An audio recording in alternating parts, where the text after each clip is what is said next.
नमस्कार। Contract lecture series में मैं डॉक्टर अमिताभ सिंह आज बेलमेंट पार्ट 2 के साथ आपके सामने उपस्थित हूं और यहां चर्चा करेंगे बेली की 5 ड्यूटीज के बारे में। बेलमेंट में आप बेली हैं, आपने बेलर का सामान लिया है किसी पर्पज को पूरा करने के लिए, किसी खास टाइम पीरियड के लिए, तो आपसे लॉ 5 ड्यूटीज निभाने की उम्मीद करेगा। कौन कौन सी? पहली ड्यूटी आपसे निभाने की उम्मीद करेगा कि आप उन सामान के बारे में रीजनेबल केयर बरतेंगे जिसे सेक्शन 151, 52 में बताया गया है। इसके बाद जो सेकंड ड्यूटी होगी कि आप उस सामान से अनऑथराइज यूज नहीं करेंगे, जिस पर्पज के लिए लाए हैं उसी पर्पज के लिए उस सामान का इस्तेमाल करेंगे। और अगर आप अनऑथराइज यूज करते हैं तो बेलर को 2 राइट्स मिलेंगे। कौन कौन से? ये आएगा सेक्शन 153, 54 में। तीसरी जो ड्यूटी बनती है कि आप बेलर के सामान के साथ अपने सामान को मिक्स नहीं करेंगे। अगर कर देते हैं तो कैसे डिस्कस किया जाएगा, क्या लायबिलिटी होगी, ये डिस्कस करेगा सेक्शन 155, 156 और 157। चौथी जो ड्यूटी बनती है, जब आपका काम पूरा हो जाए, जब वो टाइम पूरा हो जाए जिसके लिए आपने बेलमेंट लिया है, 1 दिन के लिए आप किराए पे ले आए हैं, 2 दिन के लिए किराए पे ले आए हैं, समय पूरा हो गया, इसके पहले कि बेलर डिमांड करे सामान को बेलर को वापस कर दीजिए। अगर आप डिफॉल्ट करते हैं तो फिर क्या होंगे? आप लायबल होंगे बेलर को कंपनसेशन देने के लिए। कहां डिस्कस किया गया? 160 और 161 में। और पांचवी और अंतिम ड्यूटी बनेगी कि आप झगड़े में मत पड़िए, आप इस चक्कर में मत आइए, आप बेली हैं कि बेलर की प्रॉपर्टी पर बेलर से अच्छा किसी और का इंटरेस्ट है। इसको कहते हैं don't take the plea of jus tertii. Jus tertii का बचाव देने की कोशिश मत कीजिए। आपने जिससे सामान लिया है उसको सामान वापस करिए, और जो थर्ड पार्टी कह रही है कि ये सामान पर मेरा इंटरेस्ट ज्यादा अच्छा है, उसको कहिए भैया wish you all the best, आप जाइए मुकदमा लड़िए, जैसे मन करे वैसे निपटिए। किसके साथ? बेलर के साथ। शुरू करते हैं bailment part 2, duties of belly. अब इसमें जो सबसे पहली ड्यूटी जो बेली की बनती है वो कौन सी है? पहली ड्यूटी बनती है रीजनेबल केयर करने की। पहली जो ड्यूटी बनती है बेली की कि वो रीजनेबल केयर करे। कौन कौन सा सेक्शन है? सेक्शन 151, 152 जी। अब समझिए जरा 151, 152 को जरा समझिए। 151 का कहना है कि आप बेली हैं, आप ये मान लीजिए कि जो सामान आप बेलर से लेके आए हैं, सेम क्वालिटी का, सेम वैल्यू का, सेम बल्क का आपका अगर सामान होता, कोई बेलमेंट नहीं होता, वो सामान आपका खुद का होता, तो जितने आप रीजनेबल केयर करते उतना रीजनेबल केयर आप करेंगे, भले वो सामान बेलर का है। तो अगर आप उतना रीजनेबल केयर करते हैं जितना आप करना चाहिए अपने सामान को समझकर, सेम बल्क का, सेम प्राइस का, सेम क्वालिटी का, फिर भी अगर सामान को लॉस हो जाता है, डिटोरिएशन हो जाता है, डिस्ट्रक्शन हो जाता है, तो बेली रिस्पॉन्सिबल नहीं होगा। इसका एक और मतलब है कि अगर आप बेली हैं और आपने निग्लिजेंस किया और निग्लिजेंस करने के कारण बेलर के सामान को, बेलर के गुड्स को लॉस होता है, डिटोरिएशन होता है, डिस्ट्रक्शन होता है, तो आप लायबल होंगे कंपनसेशन देने के लिए। किसको? बेलर को। अब आइए, इसमें केस आती है, Central Bank of India versus Grains and Gunny Agencies and others. Central Bank of India, Central Bank of India versus Grains and Gunny Agencies and others. यहां हुआ क्या था कि ग्रेन्स एंड गनी एजेंसीज ने कुछ अपनी प्रॉपर्टी थी जिनको उन्होंने बैंक को प्लेज किया, बैंक को दे दिया और बैंक से लोन लिया था। जब उन्होंने लोन का अमाउंट वापस कर दिया तो उन्होंने कहा कि हमारे आभूषण वापस कीजिए, जो आपने प्रॉपर्टी ली है वो वापस कीजिए। बैंक वो प्रॉपर्टी वापस करने में असफल रहता है क्योंकि बैंक निग्लिजेंस था, जिसके कारण बैंक के लॉकर से, बैंक के कस्टडी से वो प्रॉपर्टी लॉस्ट कर चुकी रहती है। यहां कोर्ट ने कहा कि Central Bank of India as a bailee negligence है और इसलिए उन्हें लायबल कहलाया गया। सेम तरीके का फैसला रेलवे के खिलाफ भी दिया गया, union of India versus Uddhav Ram के केस में। Union of India versus Uddhav Ram के केस में उद्धवराम एंड सन्स। यहां रेलवे ने सामान लिया एक जगह से दूसरी जगह पहुंचाने के लिए, लेकिन उस जगह पर सामान पहुंचे इसके पहले ही लॉस्ट हो गया, रेलवे को जिम्मेदार कहा गया। अब यहां पर एक प्रश्न उठता है जिसे मैंने यहां भी हाईलाइट किया है और ये आपसे मेंस में पूछा जाता है कि अगर बेली का सामान भी बेलर के सामान के साथ खो जाए तब क्या होगा। तो याद रखिए, बेली का खुद का सामान खोए न खोए इससे कोई फर्क नहीं पड़ता। अगर बेली ने निग्लिजेंस किया था, अगर बेली ने उतना रीजनेबल केयर नहीं बरता जितना उसे बरतना चाहिए था बेलर के सामान के साथ, कि जैसे वो उसका खुद का same quality, same value, same bulk के सामान के लिए होनी चाहिए, वो नहीं बरता, तो वो हमेशा रिस्पॉन्सिबल होगा। इस बात से कोई फर्क नहीं पड़ेगा कि बेली का खुद का भी सामान खो गया है। केस आती है यहां पर Calcutta corporation limited, Calcutta corporation limited versus Prince Peter. Prince Peter यहां डिफाइन किया, डिस्कस किया गया कि बेली के सामान के साथ होने से कोई फर्क नहीं पड़ेगा, बेली रिस्पॉन्सिबल होगा। ध्यान दीजिएगा, सेक्शन 151 और 152 इनवॉलेंटरी बेलमेंट पर भी लागू होगा। इनवॉलेंटरी बेलमेंट का मतलब जहां सीधे सीधे आपको बेलमेंट का कॉन्ट्रैक्ट नहीं दिखाई देगा, लेकिन बेली के रूप में आप रिस्पॉन्सिबल होंगे। कैसे? मान लीजिए आप एक शॉपकीपर हैं और आपके शॉप पे लोगों का आना जाना है सामान खरीदने के लिए। एक्स नाम का व्यक्ति आपके शॉप पे आता है और अपना कोट जो है वो आपके शॉप पे ही उसका छूट जाता है, तो आप एज ए बेली रिस्पॉन्सिबल होंगे उसका केयर करने के लिए, उसको ध्यान से रखने के लिए कि जब वो आए फिर आप उसे वापस कर दें। आपने निग्लिजेंस किया, आपने उसका ध्यान नहीं दिया और वो कोट आपके शॉप से चोरी हो जाता है, लॉस्ट हो जाता है, तो वहां पर आप रिस्पॉन्सिबल हो जाएंगे क्योंकि आपने रीजनेबल केयर नहीं बरता है। इसलिए समझ में रखिए, सेक्शन 151 और 152 केवल उन जगहों पे लागू नहीं होता जहां बेलमेंट का एक्सप्रेस कॉन्ट्रैक्ट है, ये वहां भी लागू होगा जहां बेलमेंट इंप्लाइड तरीके से काम करती है। सेकंड ड्यूटी पे आते हैं। जो सेकंड ड्यूटी है वो है नॉट टू मेक अनएथराइज्ड यूज। आप बेली हैं तो आप don't use goods in unauthorized manner।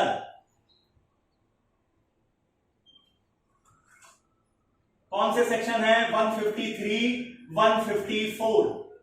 क्या कहता है? कहता है कि आप बेली हैं, आपने बेलर का सामान किसी पर्पज के लिए लिया है, जिस पर्पज में जिन शर्तों पे लिया है उन्हीं शर्तों पर उसको रखिए, उन्हीं शर्तों पर उस सामान का इस्तेमाल कीजिए। अगर आप उन शर्तों पर उस सामान का इस्तेमाल नहीं कर रहे हैं, आप उसका वायलेशन कर रहे हैं, तो ये यहां पर बेलर को 2 राइट मिलेगा। 153 कहेगा कि बेलर के लिए अब ये कॉन्ट्रैक्ट वॉइडेबल हो जाएगा, बेलर चाहे तो उस कॉन्ट्रैक्ट से अपनी लायबिलिटी पीछा छुड़ा सकता है। और 154 कहेगा कि जब आप अनएथराइज यूज करते हैं सामान का जो आपने बेलमेंट में लिया है और उस अनएथराइज यूज के कारण बेलर के गुड्स को अगर लॉस कॉज होता है, डिटोरिएशन कॉज होता है, डिस्ट्रक्शन होता है, तो bailee will responsible to compensate the baler.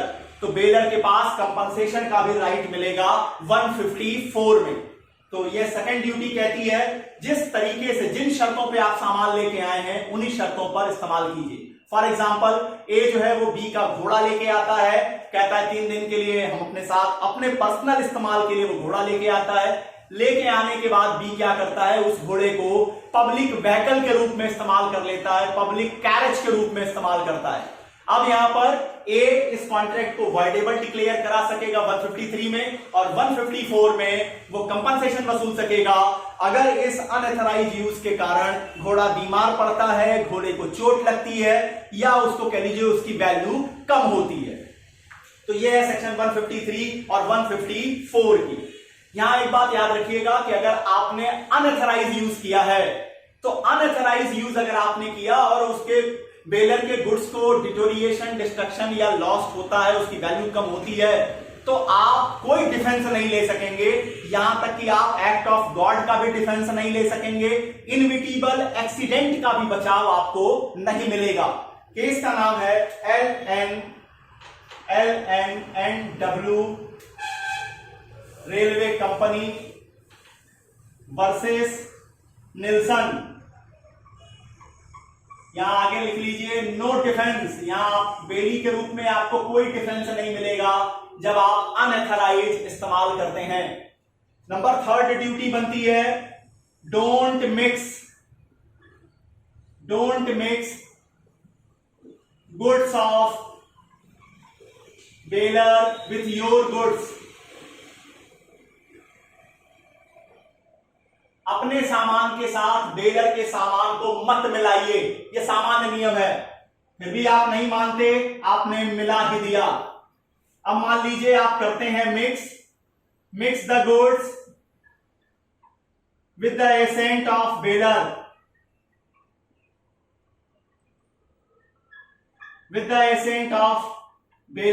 Baler से कंसेंट लेकर के आपने सामान मिलाया है। सेक्शन 155 क्या माना जाएगा? वो जो मिक्सचर तैयार हुआ है उसमें आपका अलग इंटरेस्ट बना रहेगा, बेलर का अलग इंटरेस्ट बना रहेगा, बेली की कोई रिस्पॉन्सिबिलिटी नहीं बनेगी। क्यों? क्योंकि आपने पूछ करके सामान मिलाया है। दूसरी ओर जाइए, mix the goods without ascent of baler से बिना पूछे आपने सामान मिला दिया है। अब इसको दो पार्ट में डिवाइड कर लीजिए। गुड्स आर सेपरेबल, सामान अलग किया जा सकता है। 156 पढ़िए। 156 कहता है जहां बेली ने बेलर के कंसेंट के बिना सामान को मिक्स कर दिया।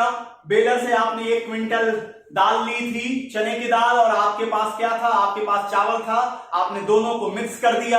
अब उसकी कंसेंट थी नहीं, आपकी लायबिलिटी बनेगी। आप दोनों सामान को अलग अलग कीजिए। खर्च कौन बियर करेगा अलग करने का? बेली बियर करेगा, क्योंकि आपने यह कारनामा किया है। दूसरी ओर गुड्स आर नॉन सेपरेबल, अब ये सेपरेट नहीं हो सकते। अब क्या होगा? अब यहां पर आएगा section 157, bailee will compensate to bailor. Bailee क्या करेगा? कंपनसेशन प्रोवाइड करेगा। किसको? बेलर को। क्यों? क्योंकि आपने क्या किया? बेलर के दूध में अपना 1 बाल्टी पानी मिला दिया। अब उसको अलग किया नहीं जा सकता। अब क्या है? अब आप लायबल हैं बेलर को कंपनसेशन प्रोवाइड करने के लिए। तो तीसरी ड्यूटी सिंपल है, बेलर के सामान के साथ अपने सामान को मिक्स मत कीजिए, सेफ रहेंगे। पूछ करके मिलाया है 155 कहेगा कोई खास दिक्कत नहीं है, लेकिन 156(7) कहेगा अगर आपने बिना पूछे मिलाया है, अलग अलग किया जा सकता है सामान को, कर दीजिए, खर्चा आप बियर करेंगे। 157 कहेगा कुछ ऐसा कर दिए हैं कि अब अलग किया ही नहीं जा सकता, तो चुपचाप कंपनसेशन दे दीजिए बेलर को। अब आते हैं चौथी ड्यूटी कि आपने जिस पर्पज के लिए सामान लिया है वो पर्पज पूरा हो गया। जिस समय के लिए आपने सामान लिया है वो टाइम फ्रेम पूरा हो गया। आपने 5 दिन के लिए जनरेटर किराए पे लिया था, 5 दिन बीत गए हैं, या जिस पर्पज के लिए लिया था वो पर्पज पूरा हो गया। तो चौथी ड्यूटी कहती है कि बेली की जिम्मेवारी बनेगी कि वो बेलर के डिमांड के पहले ही सामान को वापस कर दे बेलर को। रिटर्न द गुड्स चौथी ड्यूटी है। चौथी ड्यूटी बनती है रिटर्न द गुड्स। और अगर आप डिफॉल्ट करते हैं, नहीं वापस करते, और नहीं वापस करने के कारण मान लीजिए लॉस हो जाए, डिटोरिएशन हो जाए, डिस्ट्रक्शन हो जाए प्रॉपर्टी को, गुड्स को, तो बेली रिस्पॉन्सिबल होंगे कंपनसेशन देने के लिए। चौथी ड्यूटी है रिटर्न द गुड्स। और रिटर्न द गुड्स कब तक? यहां पर सीधे लिख लीजिए without demand of baler. Baler की ओर से डिमांड की जरूरत नहीं है। 160, 161 सेक्शन नंबर है। कोई डिमांड की जरूरत नहीं है। आप एक पर्पज के लिए ले आए, आप मित्र की मोटरसाइकिल ले आए, गर्लफ्रेंड को घुमाने के लिए, घुमा लिया, ले जाके वापस कर दीजिए। आप बेलर के यहां से जनरेटर ले आए हैं 5 दिन के लिए, 5 दिन पूरा हो गया, भले आपने किराया दिया है। अब आप क्या करते हैं? हम भारतीयों का देखेंगे तो ज्यादातर ये केस आपको देखने को मिलेगी। जब फ्री फंड में सामान मिल जाता है किसी अपने का, तो हम उसमें कुछ ज्यादा ही अपने बन जाते हैं। 4 दिन पड़ा हुआ है, 5 दिन पड़ा हुआ है, चलो ठीक है ले जाके दे देंगे, कौन सी ऐसी जल्दी है। और इस बीच में अगर सामान लॉस्ट कर गया या डिटोरिएट कर गया, डिस्ट्रक्ट हो गया, उसको इंजर डैमेज हो गया, तो आप एज ए बेली लायबल हो जाएंगे सेक्शन 161 में कंपनसेशन देने के लिए बेलर को। तो इसलिए जिस पर्पज के लिए सामान लाए हैं इमीडिएट वो सामान ले जाकर वापस कर दीजिए, पर्पज पूरा हो गया। तो जितने टाइम फ्रेम के लिए लिए हैं वो टाइम पूरा हो गया, तुरंत सामान ले जाकर के उसके डिमांड वो करे, जरूरी नहीं है बिना डिमांड के ही बेलर के आप सामान वापस कर दीजिए। यहां पर केस आती है Shaw and Company versus Simmons and Sons की। Shaw and Company versus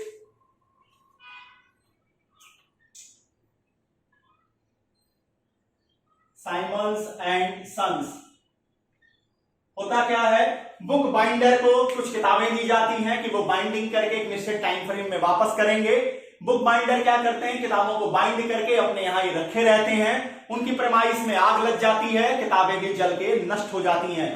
court ने कहा आप बेली की भूमिका में हैं, आपकी जिम्मेवारी बनती थी, काम पूरा हो गया, आप ले जाकर सामान वापस कर दीजिए। आपने नहीं किया, सामान को इंजरी कॉज हुई, डैमेज हो गया सामान, अब आप जिम्मेवार होंगे बेलर को 161 में कंपनसेशन प्रोवाइड करने के लिए। सेम तरीके का फैसला आपको देखने को मिलेगा GI railway company, GIP railway company versus Manikchand Prem ji. Manikchand Prem ji, क्या हुआ, रेलवे को सामान दिया गया था एक जगह से दूसरी जगह पहुंचाने के लिए, वहां सामान पहुंच गया, अगला डिलीवरी मांग रहा था, रेलवे ने कहा कल देंगे, परसों देंगे, इसी बीच में सामान वहां से चोरी हो गया, लॉस्ट कर गया। अब क्या होगा, अब यहां पर जीआईपी रेलवे कंपनी को लायबल ठहराया गया कि वो कंपनसेशन दे मानिकचंद प्रेम जी को। ये हो गई आपकी चौथी ड्यूटी। अब आते हैं पांचवी ड्यूटी, क्या कहती है, पांचवी ड्यूटी कहती है don't take the plea of jus tertii.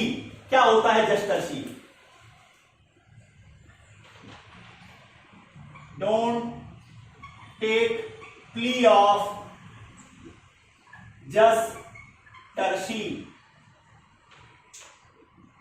Jus tertii कहते किसे हैं, पहले ये समझिए।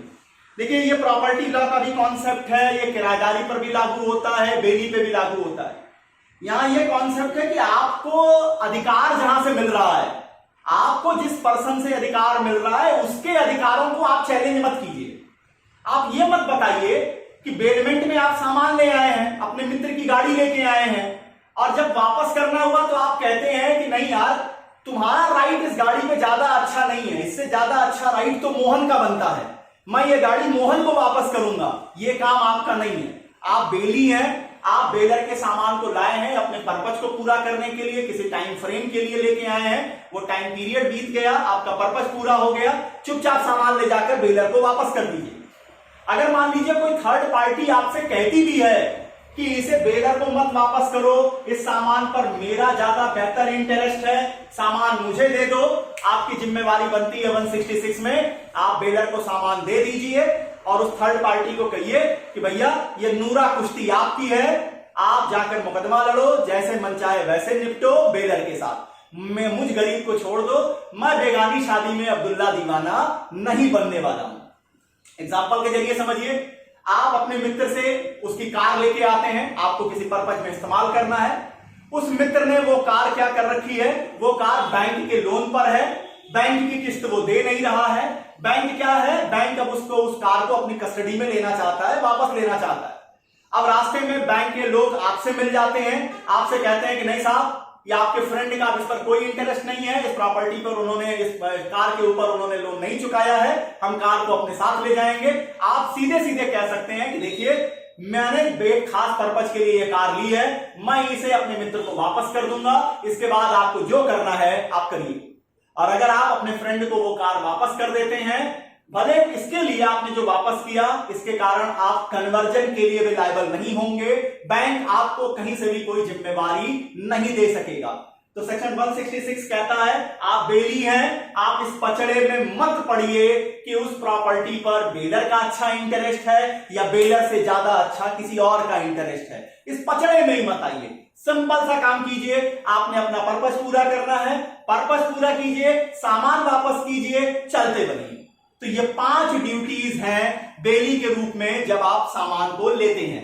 सबसे पहले रीजनेबल केयर कीजिए उस सामान की जो बेलमेंट में लिए हैं, ये समझ करके कि आपके अपना सामान है, उस क्वालिटी का, उस वैल्यू का, उस बल्क का आपका सामान होता, जितना आप केयर करते उतना केयर कीजिए। अनऑथराइज यूज मत कीजिए, करेंगे तो कंपनसेशन देने के लिए लायबल होंगे।